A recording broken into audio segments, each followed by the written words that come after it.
Dalam dokumen perusahaan, bidang usaha PT Rakabu Sejahtera sesungguhnya tidak hanya mebel, namun juga meliputi pembangunan atau konstruksi, pembebasan lahan, real estate, properti, pengerjaan beton, instalasi mesin, jaringan telekomunikasi, multimedia, hingga reklame dan periklanan. Bahkan pengembangan wilayah transmigrasi. Wow. Mebel dan furniture.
Assalamualaikum warahmatullahi wabarakatuh guys. Kaos gue keren ya. Ini kaos bikinan anak-anak MPR ya. Ini nanti di bawah gue cantumin nomor yang bisa kalian hubungi untuk pemesanan ya. Ini dari anak-anak MPR, digunakan untuk kepentingan operasional MPR. Kalau kalian suka, nggak ada paksaan. Nah, belakangnya tulisannya baca ada. MPR, Majelis Pemerintahan Rakyat, tetap santuy, tetap akal sehat, jangan lupa ngopi. Nah, ini kaosnya, langsung hubungi untuk pemesanan. Assalamualaikum warahmatullahi wabarakatuh. Assalamualaikum warahmatullahi wabarakatuh. Welcome back, selamat datang lagi di channel Babe Aldo. Bersama gue Babe Aldo, YouTuber receh yang tetap santuy, tetap akal sehat, yang ngopinya nanti pas berbuka puasa. Bismillahirrahmanirrahim. Alhamdulillahirrabbilalamin. Wassalatu wassalamu ala sayyidil mursalin sayyidina Muhammadin wa ala alihi washabihi ajma'in. Rabbi shrah li sadri wa yassir li amri wahlul 'uqdatam min lisani yafqahu qawli bi jannabi wa alihi. Salam revolusi akhlak, semangat revolusi akhlak. Semoga akhlak kita jadi lebih baik hari ini dibanding kemarin. Panjang umur perjuangan. Allahu Akbar, merdeka. Salam sejahtera bagi seluruh rakyat Indonesia dimanapun kalian berada. Mudah-mudahan kalian semuanya insya Allah dalam keadaan sehat walafiat, tidak kurang suatu apapun. Dan kalaupun ada yang sakit dari kalian, mudah-mudahan itu jadi sakit penghapus dosa, penambah pahala, sakit yang insya Allah segera disehatkan oleh Allah SWT, melebihi sehat sebelumnya, amin ya rabbal alamin. Oke guys, sebelum masuk ke konten seperti biasa gue ngingetin, ada di deskripsi, langsung aja dilihat deh ya. Udah tahu udah kenapa ya kan, udah hafal kalian kali ya. Yang belum subscribe silahkan subscribe ya. Kalau kalian suka nanti ini video ini di like ya, di share lah. Oke. Gua kemarin sempat ngangkat konten tentang gurita kekuasaan sedang mencengkram bumi pertiwi, pantesan ngotot ibu kota baru di Kalimantan. Ini akhirnya gua ngulik gitu kan, karena permintaan kalian banyak banget itu ya bebas dan alhamdulillah gua mendapatkan beberapa data ya, dan akhirnya gua berani juga ngangkat video ini kemungkinan besar iya ya benar, kemungkinan besar karena sudah diangkat di channel nih channelnya Pasak, channel Kabar Indonesia. Judulnya Gurita Kekuasaan Sedang Mencengkram Bumi Pertiwi. Linknya ntar gua kasih ya. Linknya ntar gua kasih di deskripsi video. Itu ada linknya. Oke, nggak usah lama-lama guys. Kita lihat ini videonya sambil kita reaksi ya. Dan selain video ini nanti insya Allah gua akan bongkar juga dapat beberapa video ya tentang gurita kekuasaan oligarki ini ya. Setelah konten yang ini ada konten lagi insya Allah di channel Babe Aldo aja ini, banyak bongkar tentang oligarki. Kalau masalah yang pandemi itu di channel Suara Kebenaran kayaknya. Oke, Babe Aldo Suara Kebenaran. Kita nggak usah lama-lama. Bismillahirrahmanirrahim. Dari dokumen tentang kepemilikan perusahaan di Departemen Hukum dan HAM, putra sulung Presiden Joko Widodo, Gibran Rakabuming Raka, pernah tercatat sebagai pemegang saham dan komisaris PT Rakabu Sejahtera, yang saat ini telah digantikan adiknya, Kaesang Pangarep.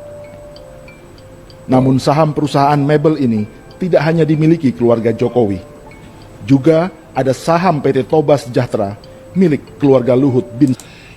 Ini ya, jadi kelihatan jelas apa hubungan Pak Jokowi dan Pak Luhut. Besar Panjaitan. Grup Toba Sejahtera sendiri adalah induk perusahaan PT Toba Bara yang memiliki tambang batu bara dan PLTU, dan baru saja membeli saham Sandiaga Uno di PLTU Paiton, Jawa Timur. Sandiaga Uno. Tapi apa kepentingan 02 ya? perusahaan induk seperti Toba Sejahtera dengan sebuah perusahaan mebel asal Solo? Dalam dokumen perusahaan, bidang usaha PT Rakabu Sejahtera sesungguhnya tidak hanya mebel, namun juga meliputi pembangunan atau konstruksi, pembebasan lahan, real estate, properti, pengerjaan beton, instalasi mesin, jaringan telekomunikasi, multimedia, hingga reklame dan periklanan. Bahkan pengembangan wilayah transmigrasi. Wow. Mebel dan furniture hanya salah satu dari bidang usaha terkait kehutanan. PT Rakabu Sejahtera juga bergerak di bidang industri pengolahan kayu, pengangkutan, hingga industri kebutuhan rumah tangga seperti sabun, sampo, pasta gigi, atau tisu, yang semua terkait dengan produk turunan kelapa sawit atau kayu. Ini tambang, kayu, sawit, pantesan ya mau pindah IKN ya. Itu untuk kepentingan rakyat atau untuk kepentingan apa ya? Dengan cakupan bidang usaha sebanyak itu, modal awal perusahaan yang berdiri pada 2009 ini adalah 31 miliar rupiah. Selain sebagai Menteri Koordinator Kemaritiman, Letnan Jenderal Purnawirawan Luhut Panjaitan adalah bagian dari tim sukses Jokowi yang disebut Tim Bravo 5. Tim Bravo 5 sendiri diketuai oleh Jenderal Purnawirawan Fahrul Razi, mantan Wakil Panglima TNI di masa Presiden Abdurrahman Wahid. Fahrul Razi juga menjabat komisaris di induk perusahaan PT Toba Sejahtera, selain di perusahaan tambang pemerintah PT Antam. Pensiunan jenderal yang lain di tim Bravo 5 kubu Jokowi adalah Suwaidi Marasabesi, mantan Kepala Staf Umum TNI. Ia tercatat sebagai komisaris PT Kutai Energi yang menambang batu bara di Kutai Kartanegara, Kalimantan Banyak Timur. jenderalnya ya. PT Kutai Energi adalah anak perusahaan PT Toba Sejahtera yang sahamnya dimiliki keluarga Luhut Panjaitan. Di situ-situ aja ya. Wow.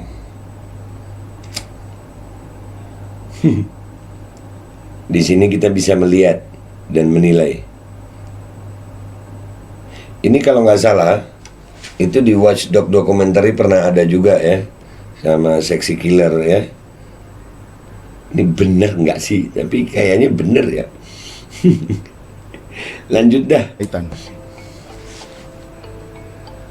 Tanpa melihat afiliasi politik, inilah sebagian jenderal TNI dan Polri yang jejaknya sedang dan pernah berada di perusahaan tambang batubara. Kalau dibilang kata-kata afiliasi, berarti afiliasi politik. Walaupun kelihatannya berseberangan, ternyata di belakang bekerja sama ya.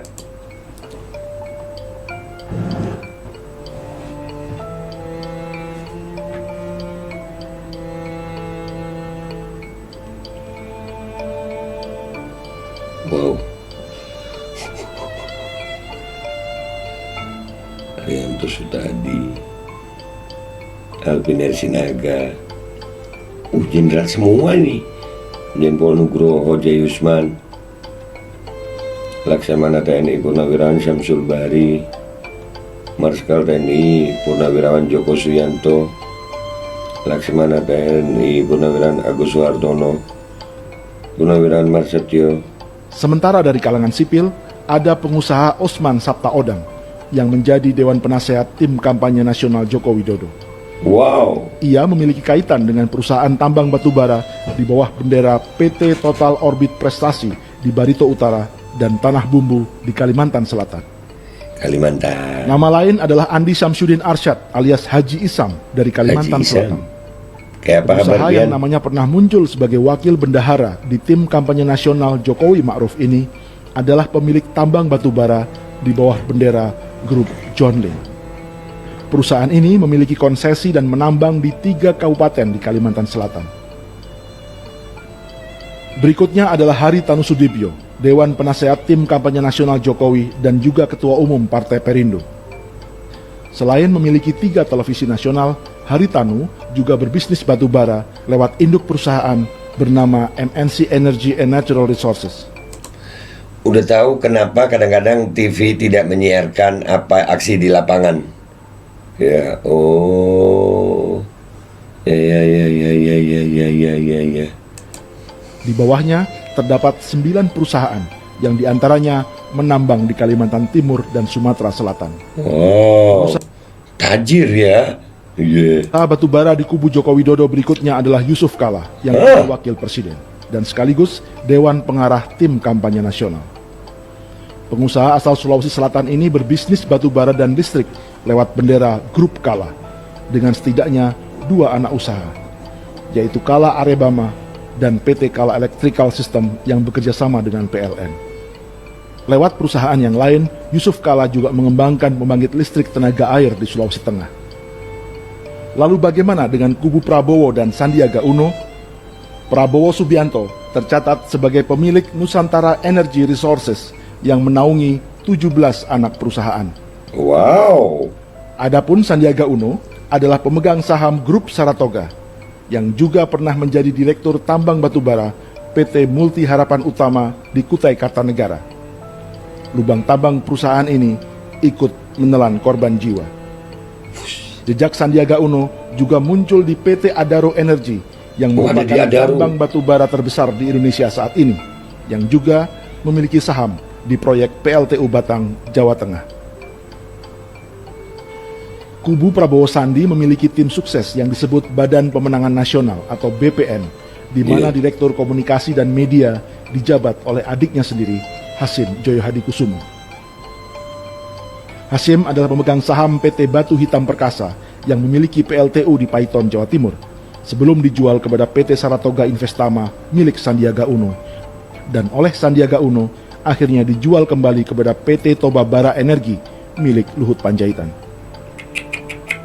Nama lain di kubu Prabowo adalah Ferry Mursidan Baldan yang menjabat sebagai Direktur Relawan untuk Badan Pemenangan Nasional. Keluarga Ferry melalui istrinya memiliki 3 izin usaha penambangan batubara di Kabupaten Berau, Kalimantan Timur, yaitu Kalimantan PT Syahid semua ini. Berau Bestari, PT Rantau Panjang Utama Bakti, dan PT Syahid Indah Utama. Bahwa yang 35.000 megawatt di seluruh Indonesia dari Sabang sampai Merauke itu harus dengan cara apapun harus dikejar. Dengan cara apapun. Jika sebagian besar dari 35.000 megawatt yang disebut Presiden Jokowi adalah batubara, maka ini adalah kabar baik bagi setidaknya 10 perusahaan batubara terbesar di Indonesia. Sebab 60% dari seluruh bisnis batubara dikuasai oleh 10 perusahaan ini. Selain menambang batubara di hulu, di industri hilir mereka juga para pemilik PLTU. Jumlah PLTU dan kapasitas yang dimiliki bervariasi, dan sebagian dalam tahap perencanaan, perluasan, konstruksi, atau komitmen investasi. Wow. Sebagian besar mereka memang tercatat di Bursa Efek Indonesia. Bahkan juga tercatat sebagai perusahaan bersaham syariah seperti Adaro Energy, Bayan Resources, Harum Energy, Indika Energy, Indo Tambang Raya Megah, Bukit Asam, hingga Toba Bara Sejahtera.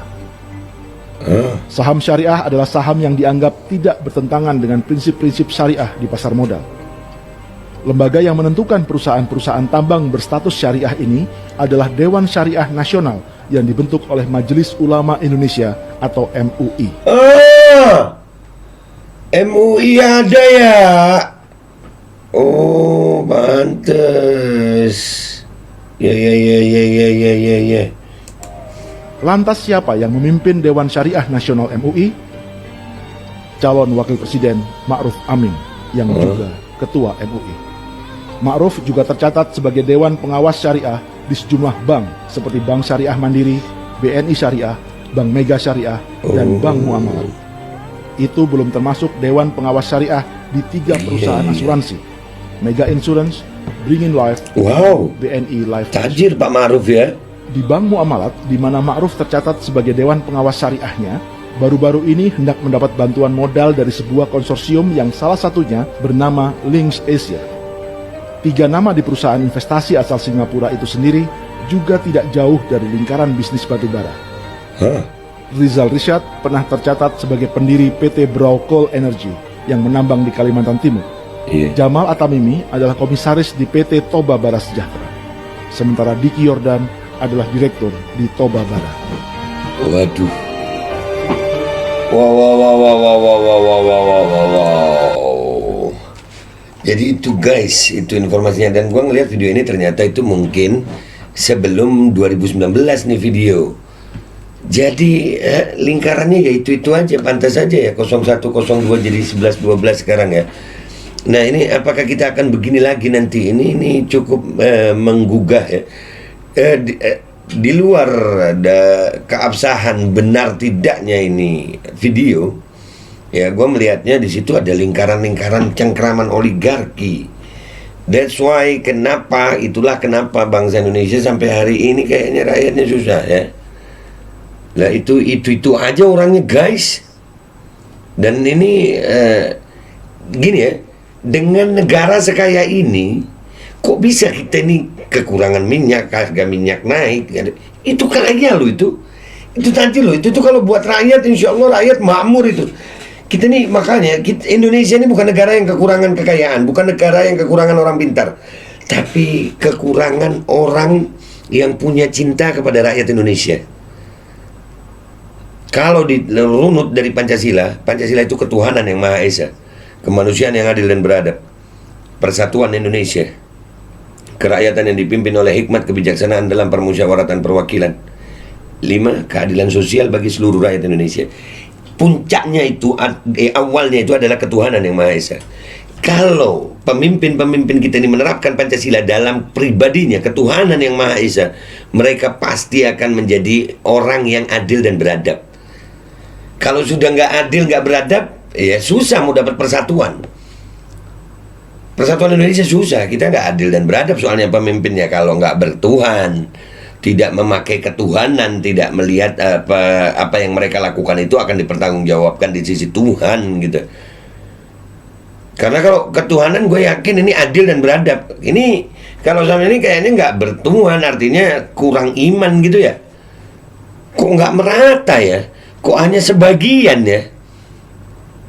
Pertanggungjawabannya gede, ya rezeki itu ya masing-masing deh ya. Cuman gue ngelihatnya ini kenapa gue sampein juga, ini terlepas dari video itu benar atau salah, tapi paling tidak pemimpin-pemimpin kita doakan mudah-mudahan punya rasa ketuhanan gitu ya, ketuhanan yang Maha Esa, supaya mereka bisa berbuat adil dan beradab.